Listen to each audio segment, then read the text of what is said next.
next I want. Ah, well.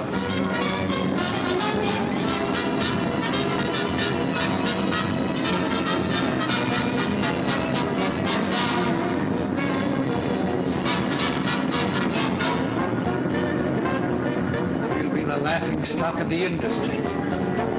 You'll never be late in the Schneiderling 8. This is the last. Get me Mr. Armstrong. Oh, there's no use trying to stop him. Ballyhoo's in his blood. Have Mr. Armstrong come in at once. He has great ideas. To what? To extravagant. His methods might have been all right in the old days of pioneering. But America's grown up since then. It's taken on dignity, decorum. Today, we have to face... Morning, Mr. Schneiderling.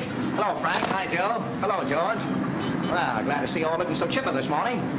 Oh, boy. Did you see this? I've seen plenty. Don't you like it? Definitely no. Well, whether you like it or not, it's a great sales stunt. Why, you got half the population throwing their necks out of John just to read your name. It's undignified. Well, certainly it is. Well, what's dignity got to do with salesmanship? Everything.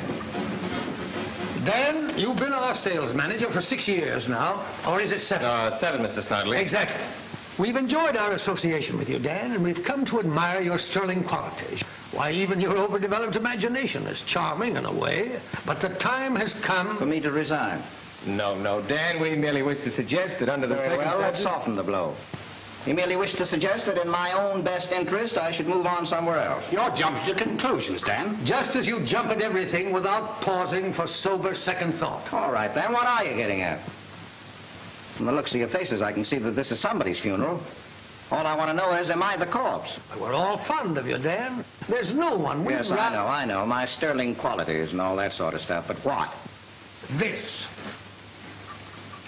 Your methods of exploitation are out of date. They belong to the old era of Ballyhoo. What, you mean the blimps? Yes, the blimps. And the circus parade you staged last week in Washington, right past the Supreme Court. That sort of thing insults the intelligence of our customers. Ah, but we have customers. And customers spell sales. I don't care about that. It was overselling that brought on the Depression and nearly ruined America. And I am not going to let it ruin Schneiderling. What was the first country to come out of the Depression? England. Why? Dignity. We should learn that from England.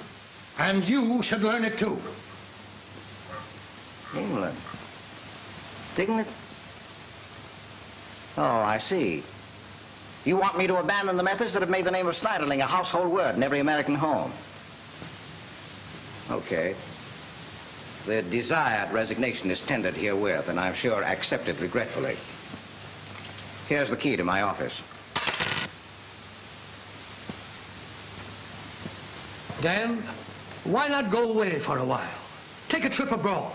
Visit England and see how they do things there. And you'll come back to us with a new point of view. We'll put it that you're going away for a well-earned holiday. Well, you put it any way you like, boys. It all adds up to the same total. Goodbye, Mr. Schneiderling. Goodbye, Dan, and the very best of luck to you in whatever work you undertake. Thank you.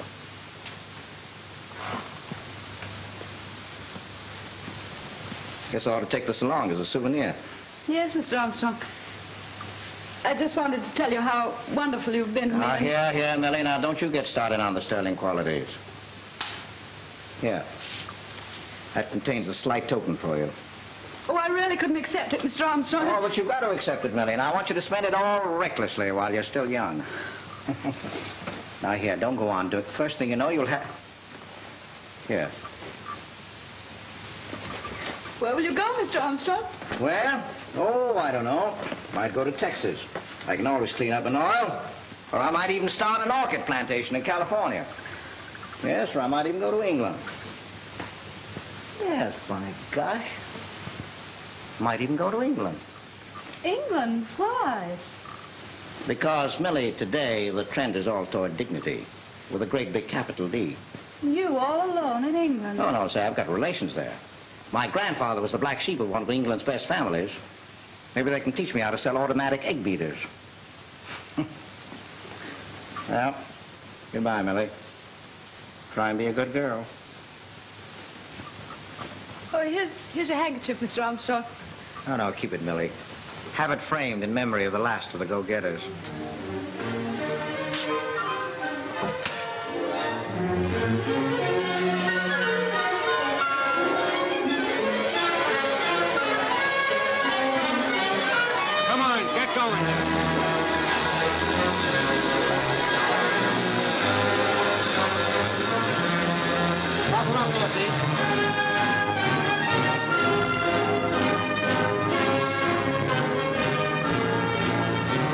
Dreary tea, this. Got such a morbid taste. Well, it's the very same tea you've been drinking all your life. We know it is. And Grandmama and Grandpapa drank it too, and look at them now. Oh, I say. Now, James, that's most indelicate. I can't imagine what's got into you two children. Boredom, Mother, darling. We're bored with this place, bored with not having any money, bored with you and Father, and bored with ourselves. Oh. I say, look at this. What is it? Look here, he's actually in England. Who is? But Daniel Armstrong. And who might he happen to be? My dear, have you forgotten that my grandmother's brother's named Daniel Armstrong? Was he the fellow that stole the mummy from the British Museum? Yes. What did he do with the mummy? It was found next day wearing a top hat occupying the front bench in the House of Lords. And is this dreadful person coming here? No. This is his grandson. Now, the mummy stealer went to America, where I imagine his sense of humor met with more approval. He died some years ago. That's too bad. He's the only relative I've ever wanted to meet. Well, need we do anything about the grandson? Well, I don't know, darling. I really think we ought to invite him for the weekend. Oh, no, the Glenarvans are coming and Mr. Manningdale. We can't have any Americans about. Yeah, but what does he do? Well, I've heard about him from time to time. You see my shot? Yes. He's one of the heads of the Sniderling Company. Well, that's one of the biggest firms on earth. Sniderling Straight Eights, Sniderling Refrigerator, Sniderling Orange Squeezer, Sniderling... He must be a millionaire. A millionaire? Yes. We might sell him Challoner Hall at a fabulous price. Well, do you really think we might? Probably that's one of the reasons why he came to England. You know, the return of the prodigal and all that sort of stuff. Well, I say, if we could get a decent price for the old place, why, I could afford to have that tiger hunt in India. And dash it all, I need to have one shot at the tiger before I die.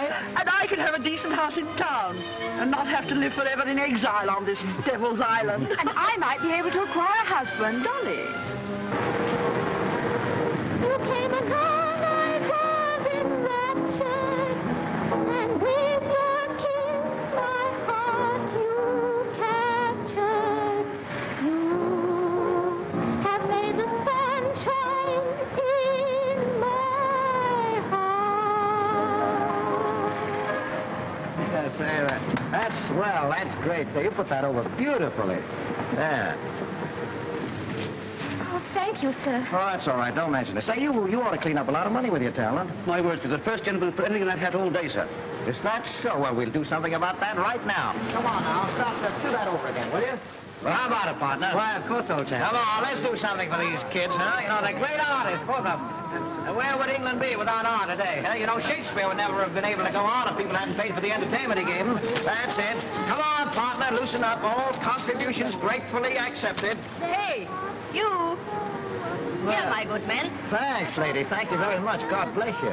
Don't mention it. Yeah, that's very generous of you. Not at all. I enjoy being a patron of the arts. Great. Say, that's a nice dog you got. It is a dog, isn't it? Here you are, sir. Fill the dog now.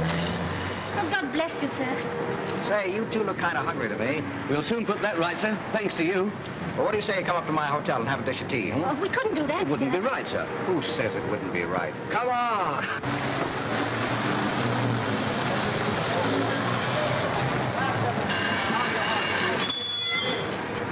Hey, what's this? That's all right, Robert. I'm taking the barrel organ up to the mission house to save a few souls. If you can't find the traffic up like this. I'll watch it.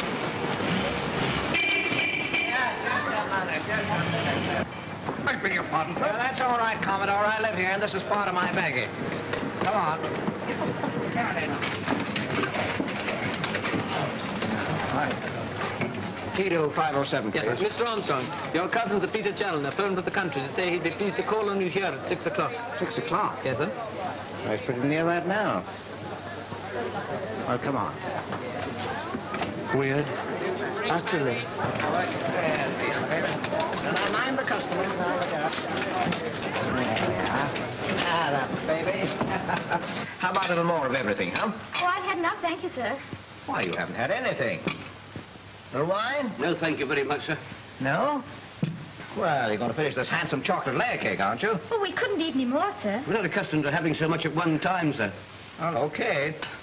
Here, have a cigar, Bill. Thank you very much, sir. Edna, what do you say we have a little song, huh? Oh, we'd love to. What would you like, sir?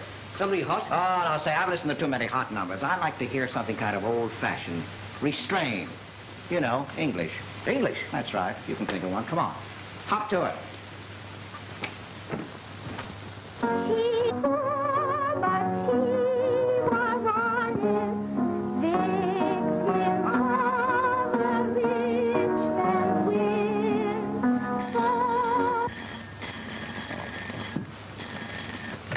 Hello?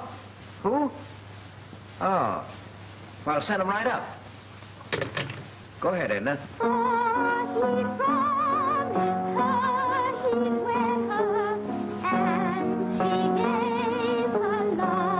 Well, those are not the words I know. Oh, darn. Sir Peter My dear Chandler. cousin, I'm so delighted to see you. Well, how are you, Cousin Pete? And you, I'm afraid I don't know your first name. Enid. Oh, well, I'm glad to know you, Enid. Yes. This is my daughter, Dolly. Oh. How do you do, And my Cousin son, Daniel? James.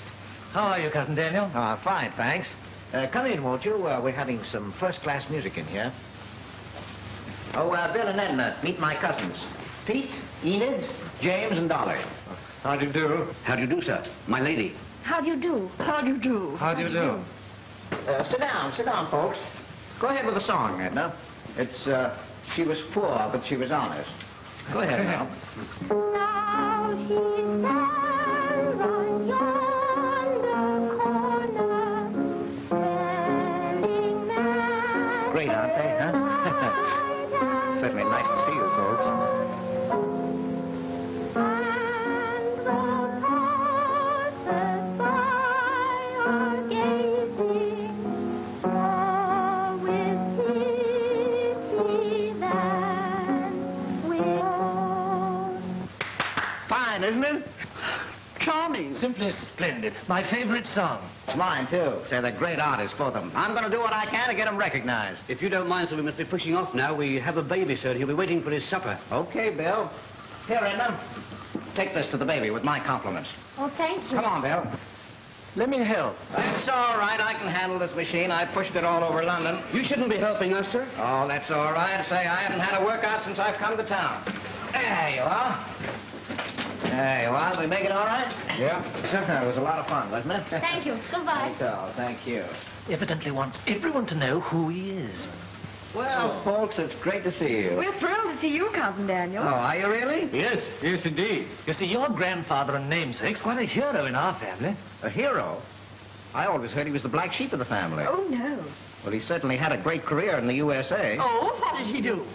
He investigated jails. Oh. That is, as an inmate.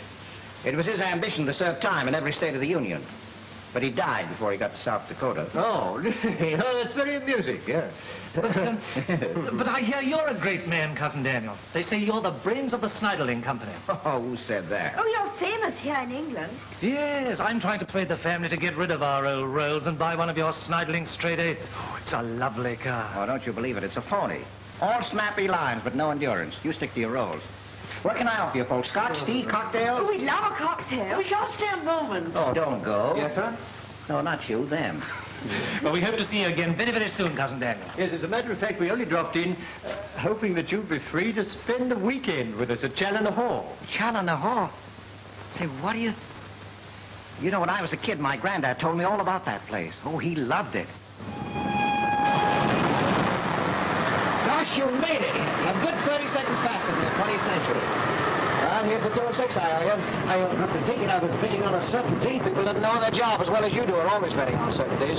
Look there. There's Windsor Castle. Windsor Castle? Hey, that's wonderful. Oh, boy, this is the way to see England.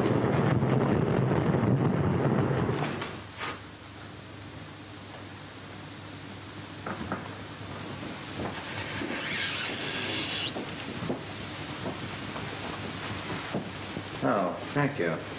This way, sir. Thank you.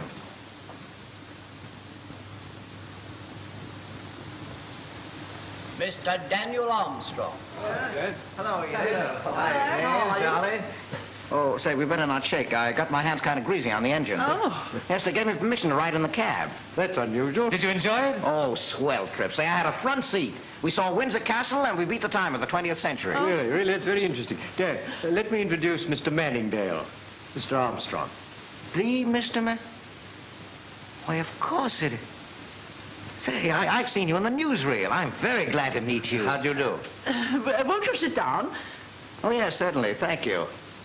Say, this is magnificent. Why, it's even grander and bigger than I imagined. Well, we like it.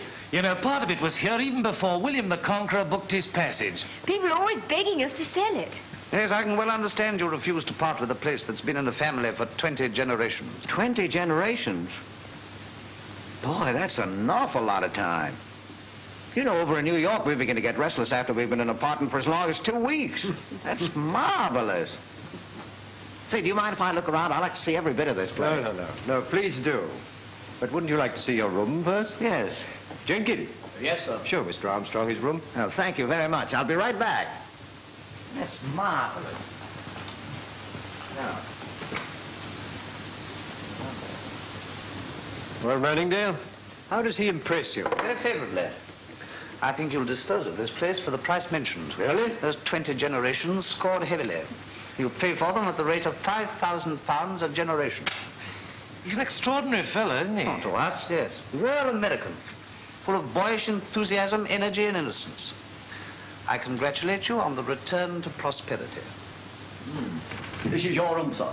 Chilly, isn't it? That's because it's summer, sir. Huh? Hey, where's the bathroom? Up 2 flights of stairs, sir. Through the armory to the west wing, there left, and at the farthest end of the long corridor, sir.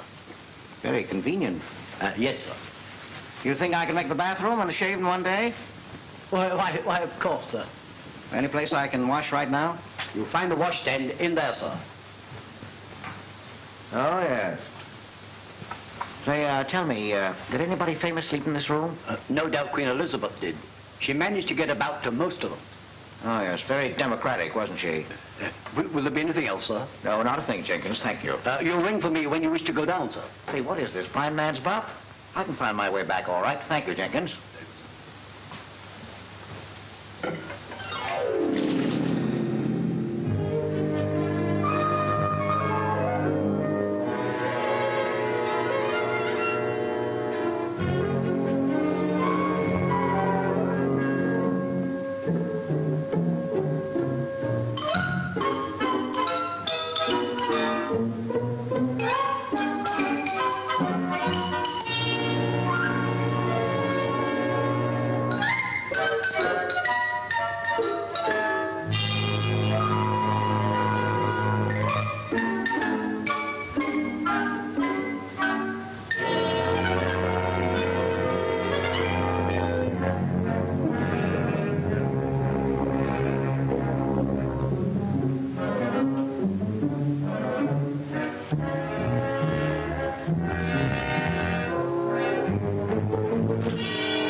Sure, they're wondering what's become of me. Never saw so many doors. No. I'll probably never see them again.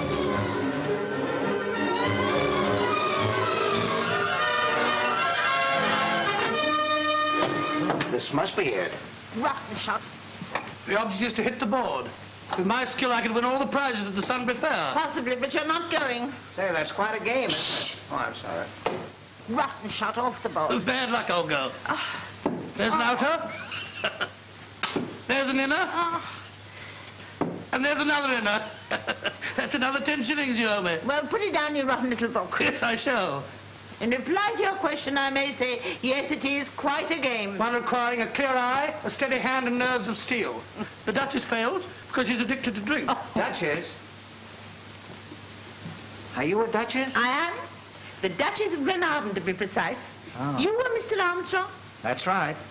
How do you do? I'm fine, thanks. This miserable creature is my husband. Dart-throwing champion of the home counties. Delighted to know you, Mr. Armstrong. Well, I'm delighted to know you. Both of you. You know, I had an idea that people like you were kind of, well, you seem so simple, so friendly. Yeah, we got to be friendly. We're invited here to meet you. To meet me?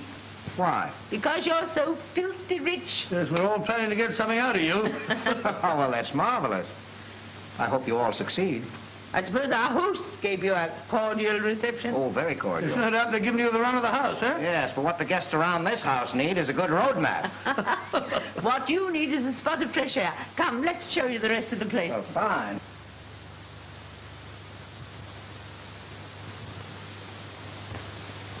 Look at that girl. She must be crazy. She's our daughter.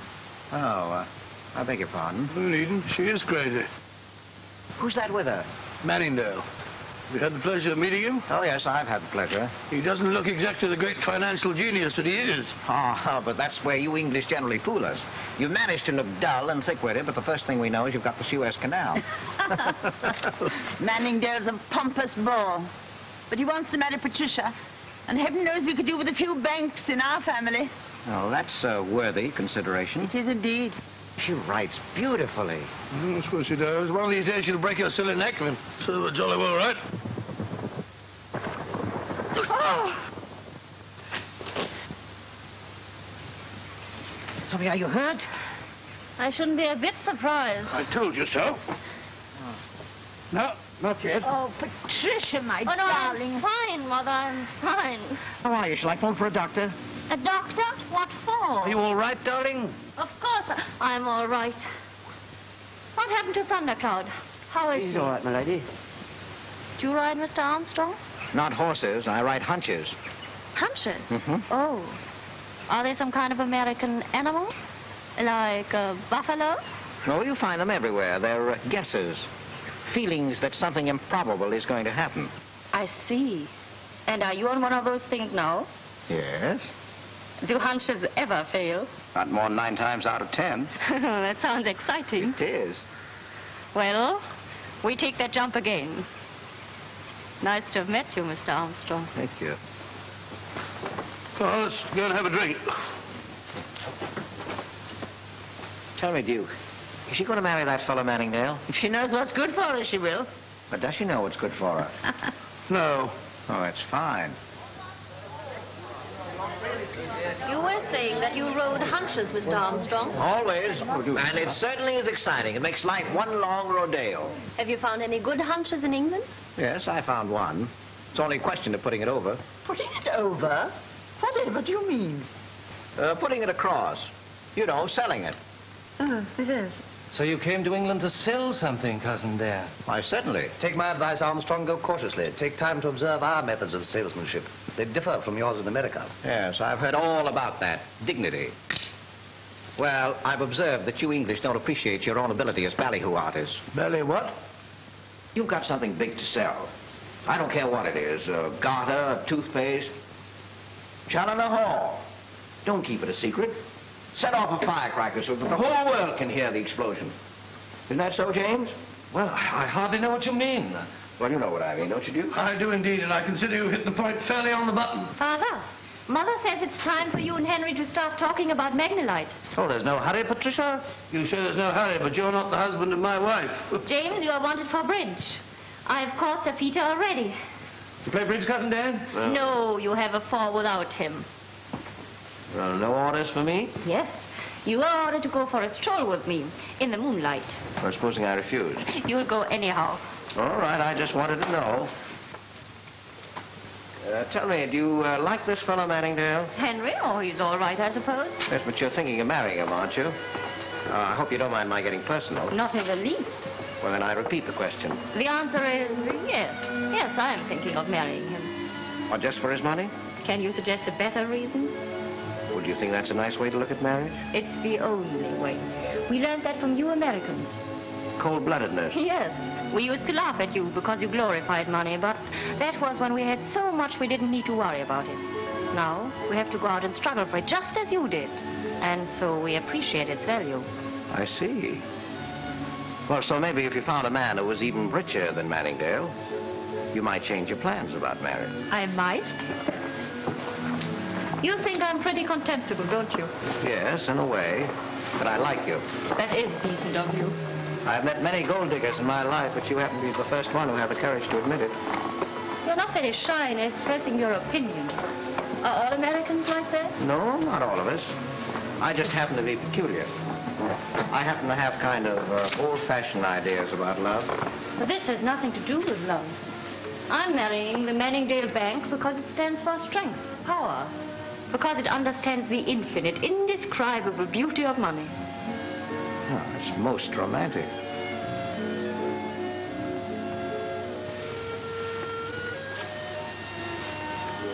They're discussing a deal, aren't they? Yes. Well, your father doesn't seem very responsive. He'll give in sooner or later. Why? Because he has to. Has to? Well, you see, that's a long story. But the illustrations are very interesting. For instance, how do you like my gown? Very charming. I agree. But it hasn't been paid for yet. And my bracelet. It's dazzling. Yes. A dazzling paste duplicate of the original now in a pawn shop. Is it as bad as all that? Worse. But not for long. With the help of Manningdale and Magnolite, Say, we now are look going here. What have Manningdale and Magnolite got to do with you? Father happens to own the world supply of Magnolite. It's in Africa somewhere. Oh. It's no credit to him. He inherited it. We didn't even know it was valuable until a short time ago. Well, if your father's mines are that valuable, then why do you have The to... mines are worth nothing without the money to develop them. Manningdale has the money. And he gets what he wants. Always? Always. Oh. Getting kind of chilly out here. I'm going in. While these fields remain undeveloped, you're denying the incalculable benefits of Magnolite to the country, to the whole world. Say, Duke, how about teaching me to play darts? You know, you promised you'd do it. I hope I'm not interrupting anything. So I did. Come along. We must settle this matter. No, the matter can wait. Yeah. A good rousing game of darts will clear my brain. Yeah. Do you play, Mr. Manningdale? No. Oh, well, you ought to learn. It comes in handy.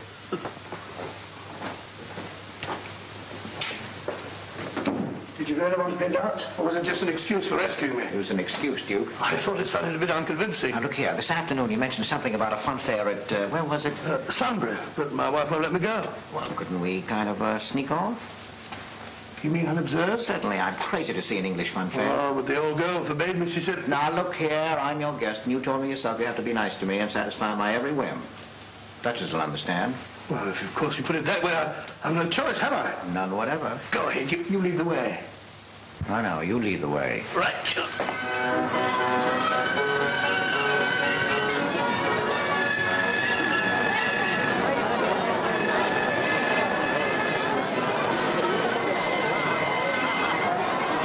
I haven't had one of these things since the last fair. Why not get the Duchess to serve combs at home? With the beautiful Havana cigar. Come along, Latin heads. Bravo, sir. He proves his strength to win the beautiful Havana cigar. Well then, John, you're a man of muscle. A rum young belly with the Venus eye at Blackpool Tower. Now then, who's next to test his strength? Come along, gentlemen. This is it. Come along, your grace. Here, Dan, hold it a minute. That's for 2 tails. Thank you, your grace. And the best of luck. There you are. Now, Dan, for the honor of America. Look at George, his face is red as his sunset. Bravo, sir. Well, so far, we're even. A beautiful Havana cigar for your grace. Oh, thanks so much. And another one for the gentleman. Thank you. Fit for a king. Hey, Sandow, here's something stronger than you. Thank you. Now then, come along, you Sampsons and Gentlemen. Well, here's what I surprised myself. 5 shillings on each coconut. Right, sure. There you are. There you are, madam.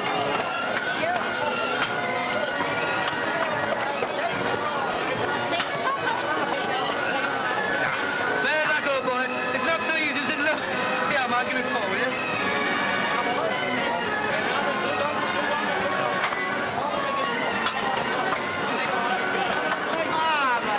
Yes, I'm good. This too. That's 5 shillings, yummy now, Dan. Thank you for it. Let's go and try something else.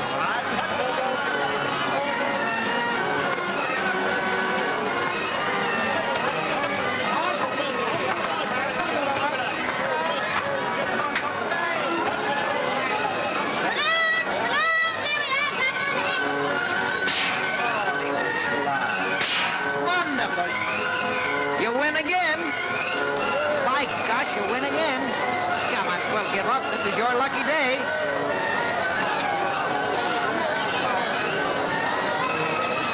Well, you've got me convinced, Duke. Your arm is better than mine.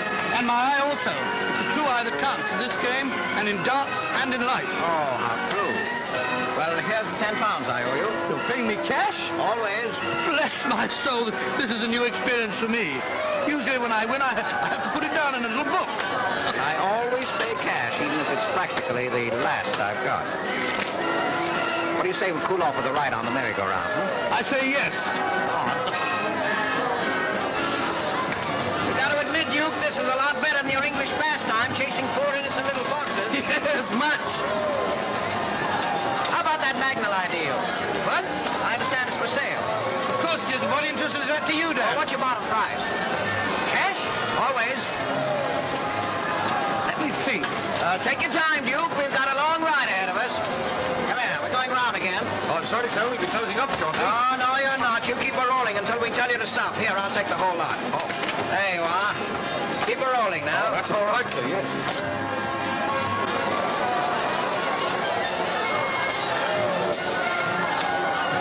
Well, how about it, Duke? My bottom price is $500,000. What, pounds? Of course, what else could it be? Farthing? Let me see. That's $2.5 million, boy. That's a lot of money. Fine. Okay, sold. You don't mean that? Sure, I mean it. You're not joking. I'm never joking when I say sold. I must do some more thinking. Well, take your time, Duke. I got a lot more tickets left. Here.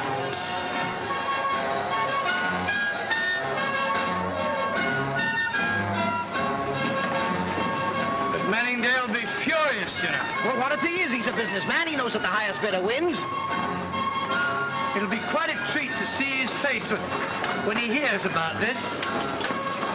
Okay, Dan. Sold time. Okay, Chief.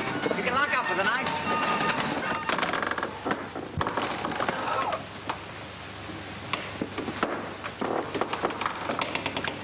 My wife catches we're lost. When she hears of our deal, everything will be lovely. Oh, will it? Why, certainly. You can let her have these trophies. She'll be crazy about Popeye. Oh, she?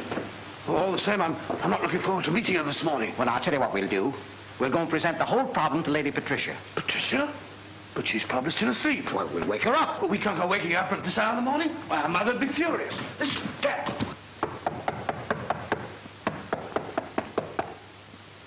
I think I ought to knock louder. I shouldn't if I were you. Louder still. Steady on the way, you'll wake up the household. Shh. Come in. What, you? And I thought it was orange juice. We've just been to the fun fair, and I won this, and this, and this, and I won a £10 note from Dan. Well, what's what he paid me? And what did you win? Your father will tell you, but first, may I use the phone? Of course, go ahead. Hello? My God, they answered. I want the London Times. The Times in London. Well, why the Times? No, I don't know the number, but you can look it up on the T's. Well, what do you want with the press? Give them the news, of course. What news? What are you talking about? Yes, yes. Look here, boy.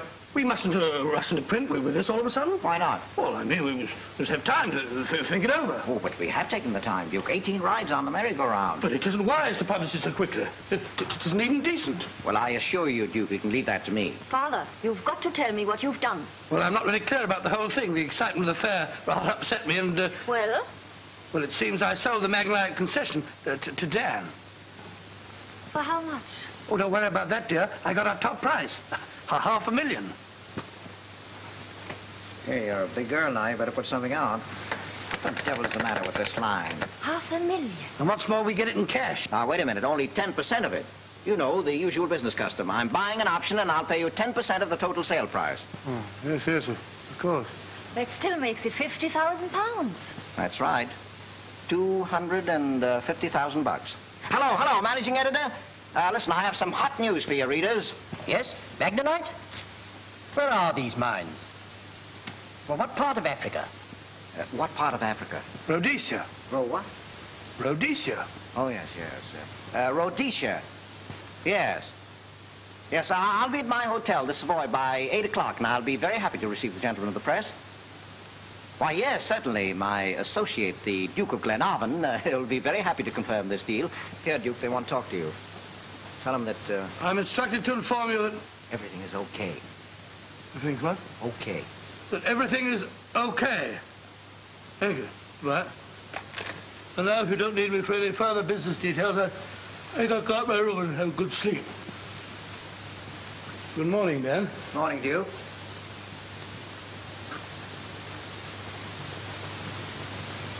Hadn't you better have some sleep, too? No sleep for me. I'm leaving for London at once. You realize, don't you, that you've committed highway robbery? Oh, it wasn't on a highway. It was on a merry-go-round. You stole Magnolite from under Henry Manningdale's nose. He won't like that. Well, I didn't think it necessary to consult his wishes in the matter. You love a fight, don't you? No, but I'm kind of like you. I can't resist the most difficult jumps. Goodbye, Lady Patricia. I hope you're a great fighter. You'll need to be. Thanks. Oh, London? New York, Casey speaking. We just got an AP flash that an American named Armstrong has put over a big deal in England. Yeah. Well, never mind what it is. Get a statement from him. Shoot us a cable before 7, your time. We'll run it onto the Bulldog edition. Okay? Okay. Go to the Savoy Hotel and interview Daniel Armstrong on the Magnolite concession. Yes, sir. Yes, sir. At once. Yes, sir. Mr. Brown, you want on the telephone? I can't be bothered. It's your editor. He wants you to go to the Savoy at once to interview Dan Armstrong. Good morning, Mr. Armstrong. Delighted to have you back with us. You will occupy the same suite? Well, it's okay for today, but from tomorrow on, I want the biggest suite you've got. Mr. Armstrong? Yes? We're from the press, sir. Oh, well. Yes? We'd like an interview on your purchase of Magnolite. We want to know your plans for the development of Magnolite. Well, okay, boys. You give me a chance to clean up, and I'll give you a swell story. I'll only be a few minutes. You can take the dinner coat and press it. Very good, sir. The reporters out there? They're in the drawing room, sir. Oh, that's fine.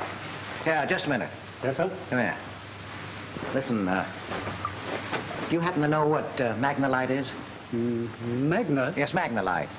Why, no, sir, but I'll try and find out, sir. Well, never mind. I'll tell you later. Thank you, sir. Okay, boys. Fire away. What do you want to know? Mr. Armstrong, will you start development on the mines at once? Why, certainly. We can't allow rich property like that to remain idle. The bulk of the product will go to America, of course. Not necessarily. This is an international project. All will share in the benefits of Magnolite. Just what are the benefits of Magnolite? Well, what do you think? It'll be used principally in the manufacture of airplanes, won't it? Yeah? Well, what leads you to that conclusion? It says so in an article we're publishing in the Times tomorrow. Oh, does it? I've got a proof of it. Perhaps you'd like to correct it. Oh, yes, I'll look it over. Here it is, Mr. Armstrong. Oh, thank you. Well... You see, it says there that Magnolite is lighter than aluminium and stronger than steel. Is that true? Well, the Times is a reliable paper, isn't it? Why, yes, sir. Yeah, Well... Well, this article seems to have all the main facts. Thank you very much. Oh, I can tell you this, gentlemen. The development of Magnolite is going to be an event of historic importance. It is the turning point in the aviation industry. The greatest step forward in the conquest of the air since the Wright brothers made their first epical ascension from the sands of Kitty Hawk. Oh, just a moment, please. Hello? Yes? Who? Mr. Manningdale? On his way up? Thank you. Is that Mr. H.P. Manningdale of the Manningdale Bank? Yes, he's a friend of mine who likes his news before it reaches the public. Is he interested in Magnolite? Oh, very much. You're going into partnership with him? Well, I can't tell you anything about that now.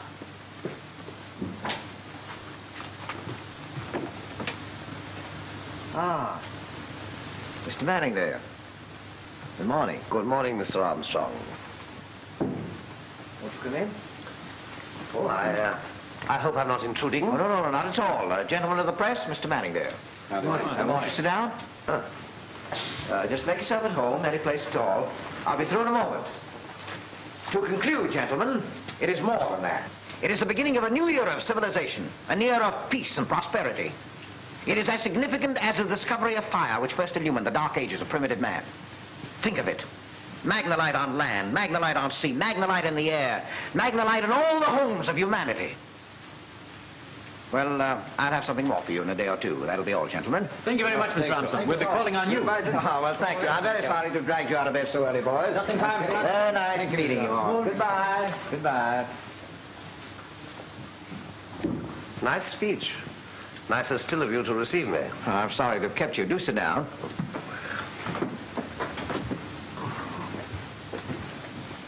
Cigarette? No, thanks. I am strictly a cigar smoker. I keep a factory in Havana busy all by myself. I've discovered something very interesting about you this morning. Well, news travels fast. I've discovered that you're the world's best jockey on a wooden horse. Well, maybe someday you'll let me take you for a ride. No, I'd prefer to choose my own mounts and my own races. You didn't come here to discuss horses with me, wooden or otherwise. No, as a matter of fact, it's about the Magnolite option. But it has tremendous possibilities. If properly developed. That's what I intend to do. I have a campaign outline now. When you get this Magnolite out of the ground, what do you propose to do with it? Build. Airplanes, wristwatches, fountain pens, baby carriages. Magnificent vision. It'll take tremendous capital. I can raise it. I'm afraid you don't know the English investor. He's very slow to accept new ideas. I'm sure that he knows a good thing when he sees it. And I'm going to make him see Magnolite. I admire your courage, but... But what? What you propose can't possibly be done. Now, I know what you paid for the Magnolite option, and I'm prepared to offer you a handsome profit. Say £10,000. Well, that's very generous of you, Mr. Manningdale, but I won't sell. You've had your chance. The trouble with you is you were a bit too deliberate in taking advantage. It's mine now. 12,500. 15,000. No, save yourself the trouble, Mr. Manningdale, but I won't sell.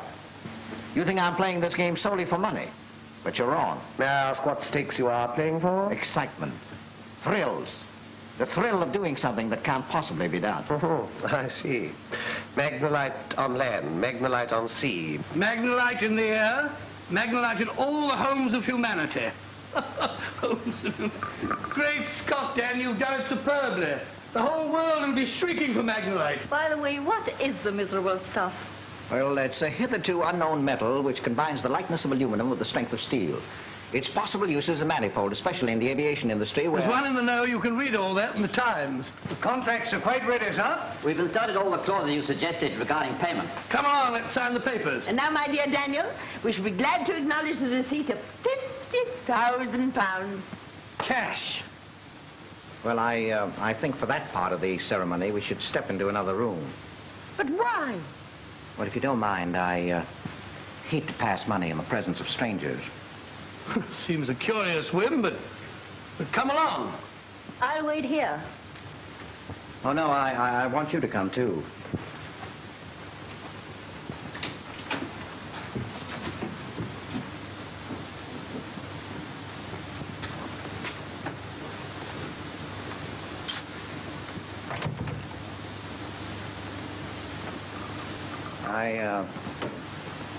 I suggested this change of venue because I have several things to talk to you about of a strictly private nature. In the first place, I haven't got £50,000. What? I haven't got £50. I haven't got enough money in the whole world to pay for my hotel bill for another week. Good gracious. Well, we're at least in possession of the facts of the case. But not the 50,000. I can only say, Dan, that we're extremely grateful for the information that you've given us. But there's more to be said. The publicity we're getting is worth money, millions. But we want something we can put into a bank, not into a scrapbook.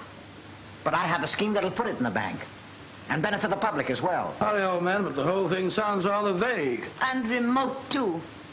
Somehow it all seems to me in the far-off future. Oh, but you don't understand. I'm talking about the present. Now, you give me 30 days, and I'll put all of us on Easy Street. What exactly are your plans? We'll form a company. You mean you and us? Yes, you and me. We'll call the company Magnolite Limited. The Duke of Glenarvan, president. We'll start a selling campaign that'll make this country Magnolite crazy. Well, what shall we sell? Stock. £1 million worth of stock. And in a month's time, you'll be paid in full. The development of the mines will be started, and we'll all get rich, even including the stockholders. Now, what do you think? Don't ask me. I'm a darts player, not a financier. Frankly, I'm suspicious of the whole project. Well, the alternative is Manningdale. And when he gets hold of something, he shares with no one. What do you say, Lady Patricia? I'm probably a fool, but I'm with you. Let him have his 30 days. I'll join the company. I knew you would. Even if we fail, we'll have a lot of fun. How, dear? Patricia! Why, it'll be immense. We'll put on the biggest orgy of ballyhoo in history. We'll advertise Magnolite as if it were a circus.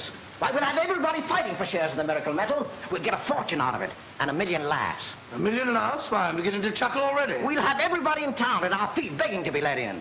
And as for you, I can see your name right now in great big letters. The Duke of Glenarvan, President, Magnolite Limited.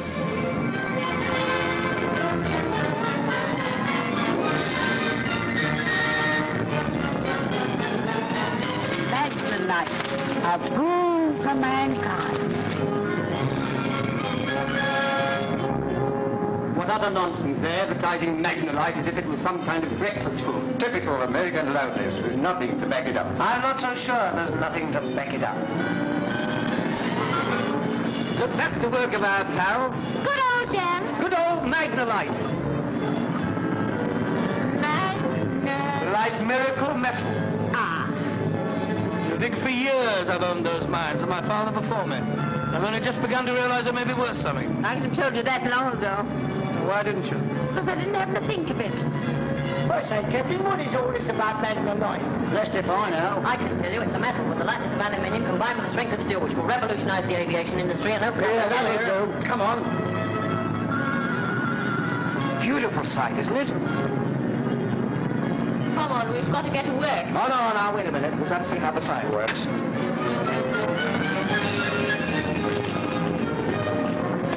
Business is good, eh, mate? Yes, we're doing nicely, thank you. Cool. We've laid the groundwork of the publicity. Now we've got to sell them. But first we've got to have an emblem. You know, what the lion is to England, what the shamrock is to Ireland, what the number 57 is to Heinz.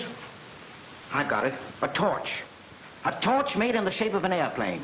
It'll be symbolic of Magnolite, illuminating the new era of civilization. We'll get electric torches made and have our salesmen carry them. But where are our salesmen? I was coming to that. We'll have to build up our sales force overnight. But we want high-class people like, well, like you. You know, ladies and gentlemen. Young and attractive preferred. Who'll go to the opera, to the Ascot races, to the exclusive clubs, and push Magnolite. You happen to know any ladies and gentlemen like that who'd like to make, say, £5 a week plus commission? My address book is full of them. Well, call them up and tell them to be here by 10 tomorrow morning. I'll do it at once. Get me Mayfair, 2299. Oh, by the way, have you seen Manning Day lately?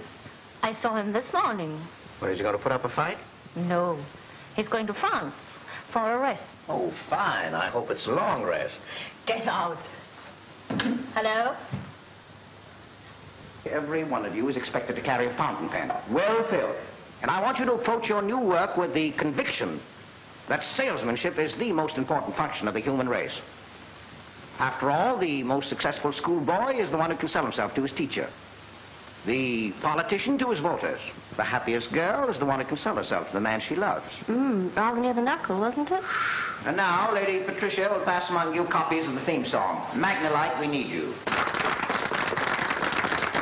So there, lady, come in here and teach me the theme song. There you are. I expect you all to be letter perfect when I get back. Oh, all right, go ahead. Now. Oh, that. Oh, Willie, it does look splendid. Yes, sir. Why, if it isn't the Duke and the Duchess. Oh. Welcome to Magnolite House. What can I do for you? Well, we just wanted to know if we were to join this ridiculous organization, I mean to say that let's... What he really wants to say is, may we have offices with our names on the doors? Why, of course you can. And the gold letters, too. Oh. Why, it'll be swell. Of course, you'll be chairman, Duke. Oh, quite so. And I'll be treasurer. Why, that'll be perfect. Good morning, Cousin Dan. Well, James and Dolly, say, this is getting to be a regular family reunion. Well, we were wondering, Cousin Dan, if there was any chance of our getting a job with you. Why, of course you can. Room for all of us. Now, you work hard, and you'll be so rich, you won't have to sell Chandler Hall. Come on in and learn the theme song. Oh, Magnolite, we need you. Happy promise and we will need you. Prosperity to our children, and the day we all gladly sing. We will play on land and sea. You're the homes of the family tree. Oh, Magnolite, we need you.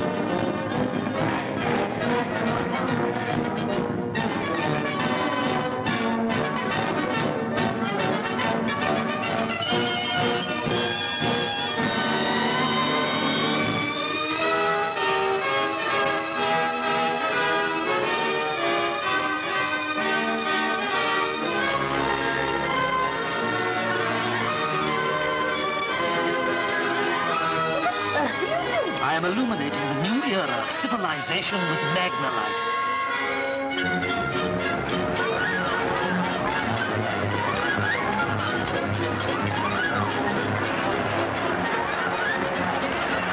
is Harry Hopper, the world's richest bookmaker, Mr. Armstrong. I'm glad to know you, Mr. Hopper. Thank you, sir. Harry's as straight as a coiled rattlesnake. My God, his price is piddly. His grace is too flattering. I bet you he's got hundreds and thousands of ill-gotten gains in his bank. Oh, you don't say so. What the devil's that? Oh, well, I'll tell you. See, I'm illuminating the new era of civilization with Magnalite. Magnalite? What's Magnalite? Yes, Magnalite. Don't tell me you haven't heard about it. Well, thank you, Mr. Hopper. You'll never regret it. This is the greatest investment you've ever made.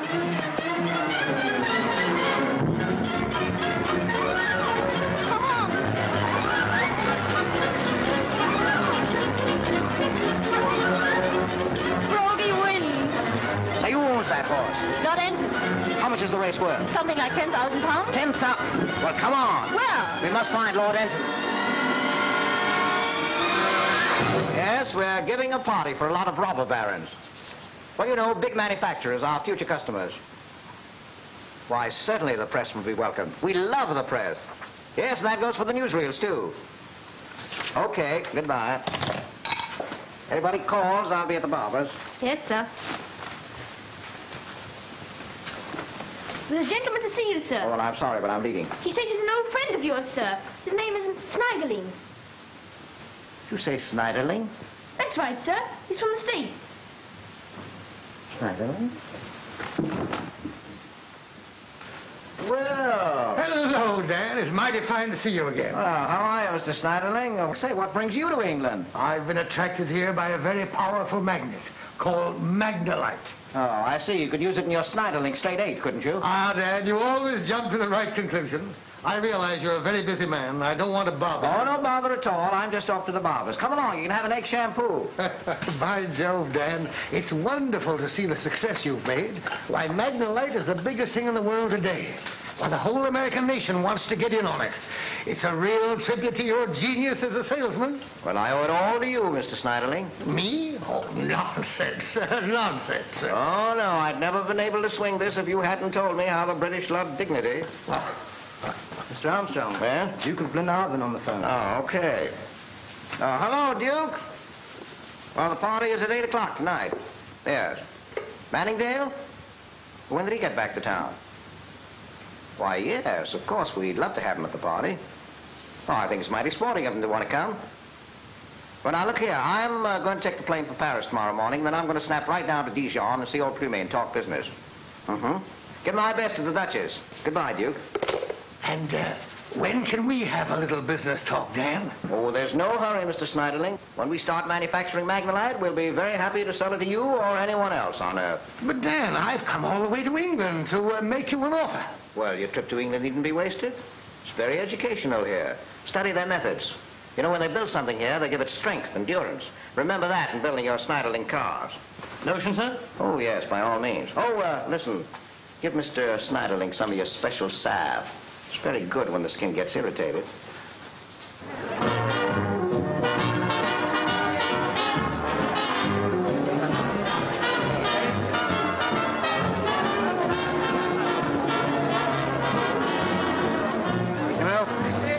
This whole Magnalite affair is frankly incredible. It's like some amazing adventure from the Arabian Nights. Armstrong's done more in 30 days than we could have done with luck in 30 years. Your cousin's a remarkable fellow. Oh, he's my husband's cousin, not mine. Oh, yes, of course. All the same, he's still remarkable. Henry Manningdale seems to be in an offensively jovial mood. Yes, too jovial. It worries me. Worries you? Why? But he wouldn't be so happy if he didn't have something up his sleeve. I wonder what it is. It's a big night for us, Mr. Armstrong, isn't it? Oh, it certainly is. Another investor. Oh, Duke, I think you might just as well begin. Go ahead. Hello, ladies and gentlemen. Please silence for your chairman, His Grace the Duke of Glenarvan. Say that speech exactly as I wrote it. We want nothing spontaneous from you. Yes, I see. My lords, ladies and gentlemen, as chairman of Magnolite Limited, I welcome you most cordially on this happy occasion. In other words, greetings. What have I said? Now that Magnolite is about to be placed on the market, we are prepared to do business with you, to whom a miracle metal will come as an inestimable boon. Boon. Yes, it's an inestimable boon. In other words, a jolly good thing. There seems to me a great deal more for me to say, but it all seems rather on the dull side. What? Oh, I'm sorry there. So, permit me to introduce you to the real hero of this great occasion, my friend and colleague from America, Mr. Daniel Armstrong.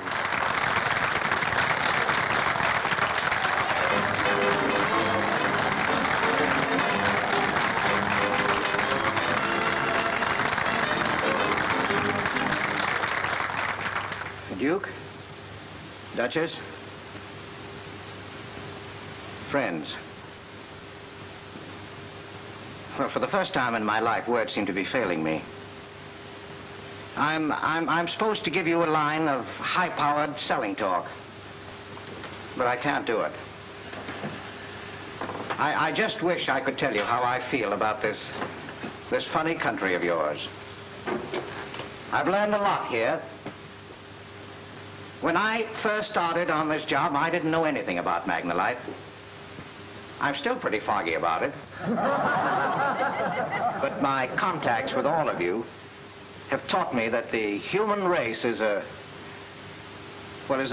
pretty decent club to belong to. And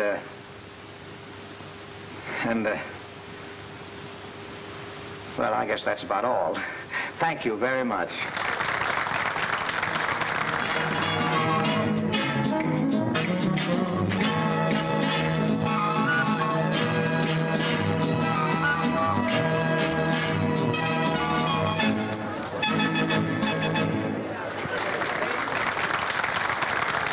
It's wonderful, Mr. Armstrong. We're over the top.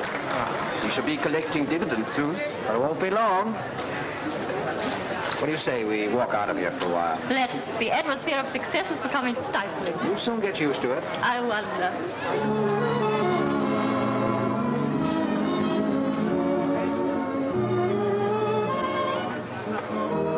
You know, I love to look at that old river.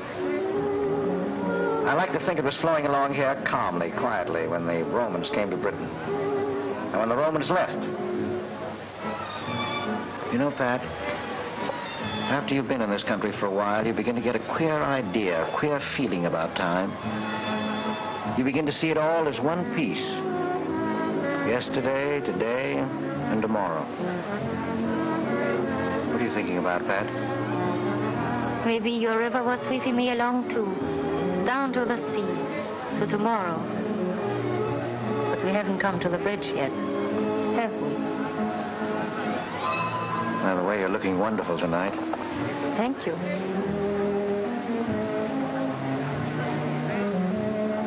Oh, that's a lovely tune they're playing. What is it? It's a Viennese waltz. Vienna.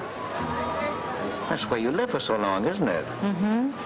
Oh, by the way, I haven't gone through the motions of thanking you for all that you've done for me. You've been a great trooper, Pat. There's no need for any gratitude. It was a business proposition. Was that all that it was? That's how you offered it, in cold blood. You were an expert salesman, and I a first-class gold digger. We combined our talents, and we've done very well. Oh. Well, I guess you're right. I'm just a salesman. I better not try and kid myself into thinking that I could ever be anything more than just that. Oh, you're here. I've been searching every nook and cranny. I've been listening to Mr. Armstrong deliver a lecture on the history of London. Oh, rather? Wish I'd heard it.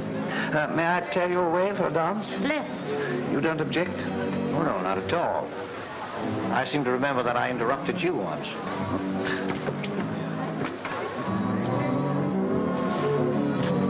Your friend seems flushed with triumph this evening. He has reason to be. You're rather fond of him, aren't you? Yes. A most delightful romance. No, Henry, you are wrong. There's no romance in Daniel Armstrong, except the romance of big business.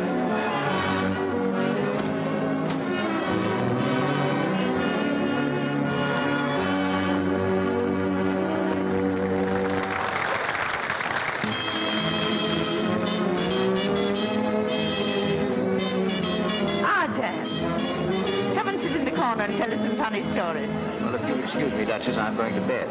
Bed? I never heard of such a thing. But the party's just beginning, Dan. Bed at this hour? Why, it's immoral. Yes, I know, Duke, but I'm tired. Besides, we have to make that trip to France tomorrow to see Plumet. Good night, Duchess. Oh, Dan, it's unheard of. Oh, good night, old boy. Good night, Duke. Oh, thank you, sir. Lovely evening.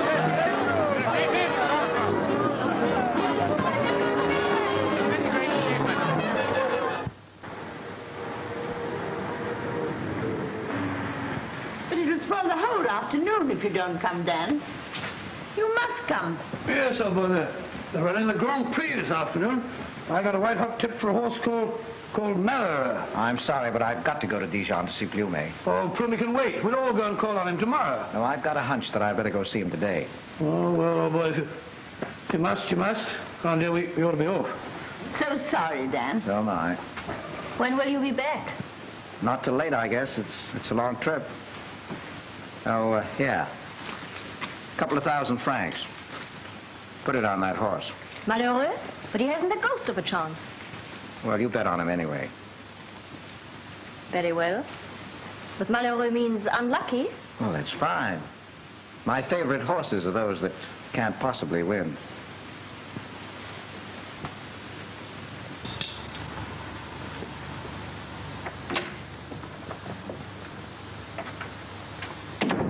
Dr. Plumet, I believe. Oh, a moment. You have probably never seen a bar of Magnolite. Here is a sample. Well, that's the stuff, is it? Mm-hmm. It's beautiful. Beautiful. C'est magnifique. And when I have finished with it, it will have the strength of a girder of steel. Monsieur, will you be seated? Yes, thank you. My name is Armstrong. Oh, I know that already. Yes? Oh, I have read all about it. Why, even here in Dijon, the people on all sides are always begging me to tell them how can they buy shares in Magnolite. Well, so my ballyhoo campaign has reached even this place, has it? Oh, it is even more popular than the National Lottery. Well, that's great. Now, about your process. My process is essential. Magnolite? Why, people have known about Magnolite for years, but they've never been able to do anything with it. Until I, Plumet, discovered how to develop it, even as Bessemer discovered how to develop steel. Yes, I know all about that, and that's the reason I'm here. Of course, I appreciate that you're a brilliant scientist and you deserve the enormous reward that you're going to get. But, of course, you understand that your patents aren't worth anything without Magnolite. And it so happens that I own that. So we have to get together, haven't we? But, my friend, we cannot get together. Oh, but we must. I need you, you need me. Why, we have thousands of investors who will be ruined if we don't start producing. I'll pay you a handsome royalty on every pound of Magnolite produced, no matter what form it may be in. But I no longer have control of the process. Well, who has? Well, only a month ago, I sold it to an Englishman. His name... You don't have to tell me. I know it already. Manningdale. Mais oui. But how did you know? He swore to keep it secret. Yes, he kept it a secret, all right. Manningdale. Well, why do you laugh? I was just thinking of something. Oh, I see. Well, Manningdale must thank you a great deal for all that you have done for him. Yes. You've made my patents worth a great deal more than he paid me. If only I had known, I would not have sold out so quickly. Oh, well, there's no use crying over spilled milk. Goodbye, Dr. Plumet. Nice to meet you. Au revoir, my friend. I shall be very interested to know what happens to Magnolite. So will I.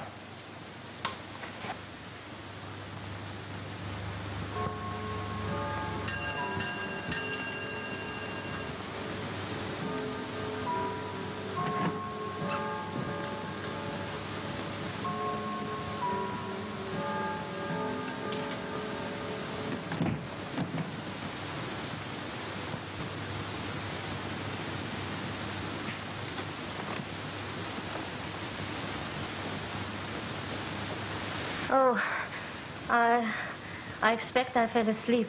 Yes, I expect you did. But how did you happen to select my bed? I was waiting for you. What about Plumet? Did you see him? Well, I can give you the answer in one word. Manningdale. During his pleasure trip to the continent a month ago, he went to see Plumet and laid cash on the table. I warned you he'd put up a big fight. He did. He's a smart man. But the fact remains that you own Magnolite. No, I don't. It belongs to a lot of people named Smith and Jones and the Glenardens. You remember that first night at Challoner Hall when we were walking in the garden and you told me what it was that Manningdale wanted? Yes, I remember. Well, I went charging in and kidnapped your father. Took him to the fun fair and bluffed him into giving me the Magnolite option. That wasn't a bluff. You made good on every one of your promises. Not on all the promises I made to myself. I was reaching for the moon, Pat. And all I've got is a handful of clouds. What do you mean? Well, that night, in the garden, I did something I've never done before. I fell in love. That was silly of me, wasn't it? But you see, you were the first woman that I'd ever met who plays the game the way I do. Cards on the table, nothing up your sleeve. Now, you told me plainly that you were in the market. You'd marry Manningdale because he happened to be the highest bidder.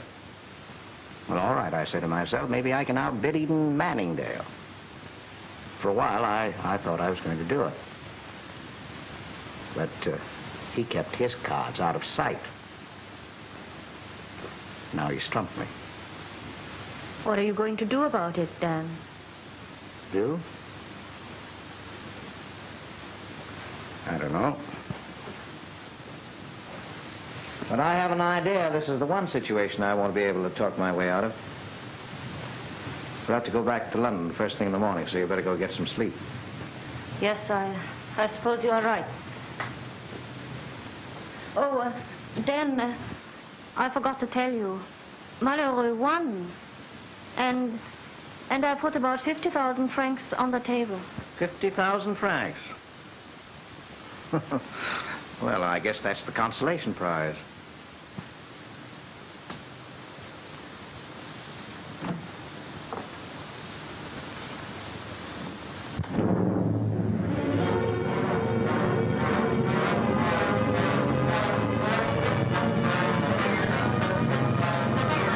Have you read this morning's Times? Shareholders face heavy loss. Yes, that's what the papers say. I think it's serious.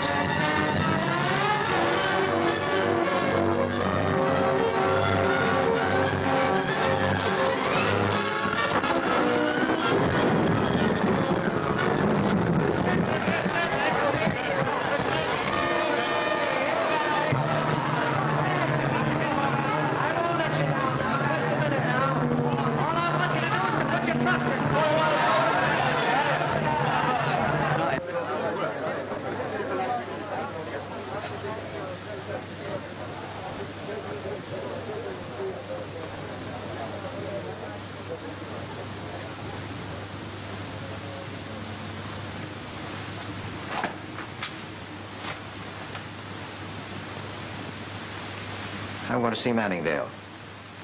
All right, go ahead. But don't yield an inch. Fight to the last ditch. With what? With £1 million. We'll start developing the mines. We'll produce Magnolite. Yes, and when we've produced it, what are we going to do with it? Eat it? We'll force Manningdale to give in. If it's a test of endurance, we'll show him the stuff we're made of. Yes, but Manningdale can hold out longer than we can. Well, if we've got to go down, by gad, we'll go down gallantly. Like the Little Revenge. All sails set and colors flying.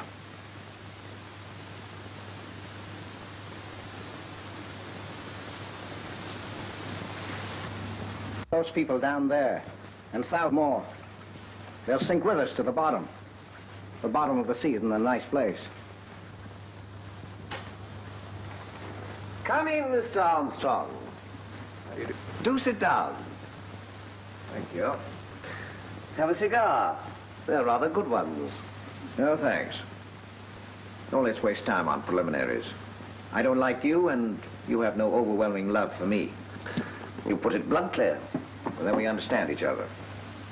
Perfectly. Oh, good. How much will you take for your plumade process? This time it's my turn to say, not for sale. But you have terms of some kind. What are they? They're simple. You transfer to me your entire interest in Magnolite. You mean you'll be satisfied with a knockout of me personally? Well, this is business, not pugilism. Well, what of the Duke of Glenarvan's interest and all the other investors? Naturally, I should respect those just as thoroughly as you would. You sure of that? Yes, I'm sure of that. Well, supposing I don't accept your terms. Then I sit tight and wait for your next move. And my next move is out. I accept your proposition, Manningdale.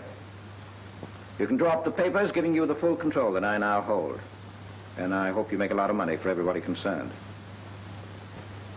I'm leaving England right away, so I'll appreciate if you draw up the papers as quickly as possible. Yes, I will.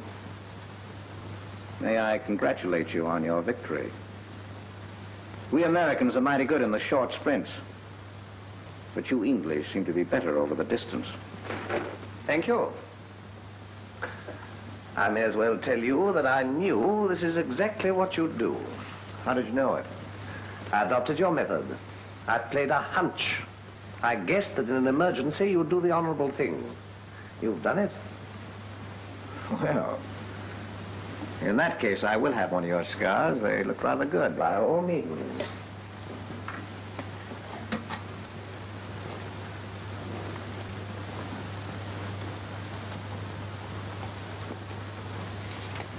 Here's a copy of the agreement with Manningdale. Signed and sealed. Everything else is cleaned up. Your mills will be rolling within 6 months. The whole thing depresses me unutterably. Why? You're going to be one of the richest men in the world. Yes, but without you, the whole business won't be any fun. Oh, well, you can hire a brass band and have it play for you every now and then. That'll remind you of me. What about you, Dan? Where will you go? I'm going on a quick tour of Europe with the 50,000 francs I won on Malheureux. I take the plane for Vienna this afternoon. So I guess we better say goodbye right here and now. And we won't see you again? Oh, yes, I'll come back to England sometime when I've got another big idea. Well, goodbye, Duchess. For once, the Duke was right. It won't be fun without you, Dan. Oh, yes, it will. Goodbye, Duke. Goodbye, Dan. We've had a swell time, haven't we? Swell.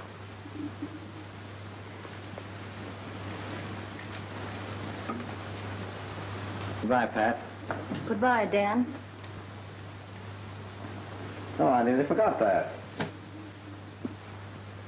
It's traveled a long way.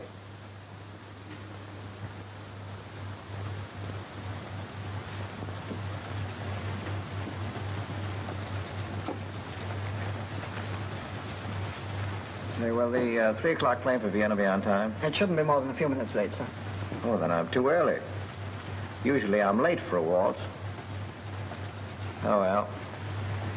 I probably couldn't dance it anyway.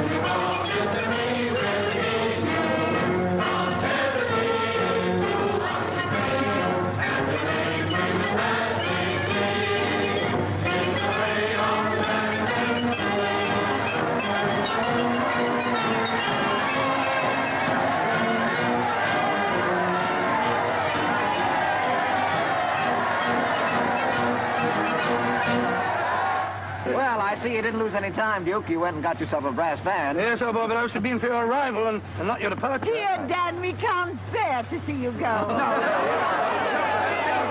Just a minute, ladies and gentlemen, just a minute. Here with it. Oh, thank you.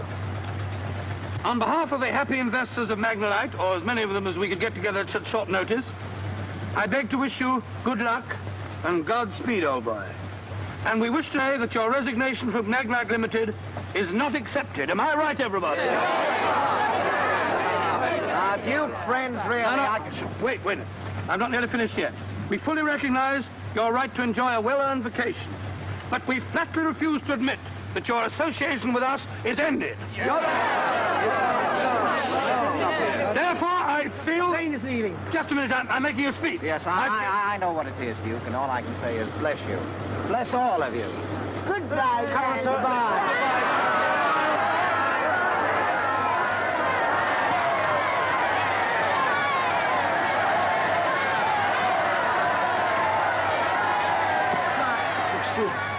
Never mind, we're in a hurry. The plane is leaving. You're going? Of course I am. What, you mean I've reached the moon? Did you doubt it? And this time you can't talk yourself out of it. All aboard! All aboard! Come on. Goodbye, everybody. Goodbye, England. It's a wonderful place. I love it. It's a country with a future.